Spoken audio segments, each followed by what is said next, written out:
அஸ்ஸலாமு அலைக்கும் வரஹ்மத்துல்லாஹி வபரகாத்துஹு. நம்மலாம் டெய்லியும் 5 வேளை தொழுகைக்கு பிறகும், இந்த மாதிரி துவா கேட்டோம் அப்படின்னா, கண்டிப்பா அந்த துவா அல்லாஹ் கிட்ட ஏத்துக்கொள்ளப்படாது.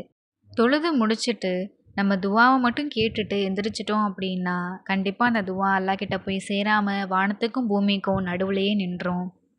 நபி ஸல்லல்லாஹு அலைஹி வஸல்லம் அவர்கள் கூறியிருக்கார்கள், ஒருவன் துவா கேட்கும்போது, என் மீது ஸலவாத்து கூறவில்லையானால், அவனுடைய துவா வானத்திற்கும் பூமிக்கும் இடையிலே நின்றுவிடும். அல்லாஹ் கிட்ட போய் சேராது அப்படின்னு. ஆதாரம் புகாரி. அப்படின்னா என்னன்னா, துவா கேட்க ஆரம்பிக்கிறதுக்கு முன்னாடியும் சரி, துவா கேட்டு முடிச்சதுக்கு அப்புறமும் சரி, நபி ஸல்லல்லாஹு அலைஹி வஸல்லம் அவர்கள் மீது ஸலவாத்து சொன்னோம் அப்படின்னா, அந்த துவாவானது அல்லாஹ் கிட்ட போய் சீக்கிரம் சேர்ந்துரும். இப்படி நீங்க துவா கேட்கல அப்படின்னா, நீங்க துவா கேட்டும் அது பலன் இல்லாம போயிடும்.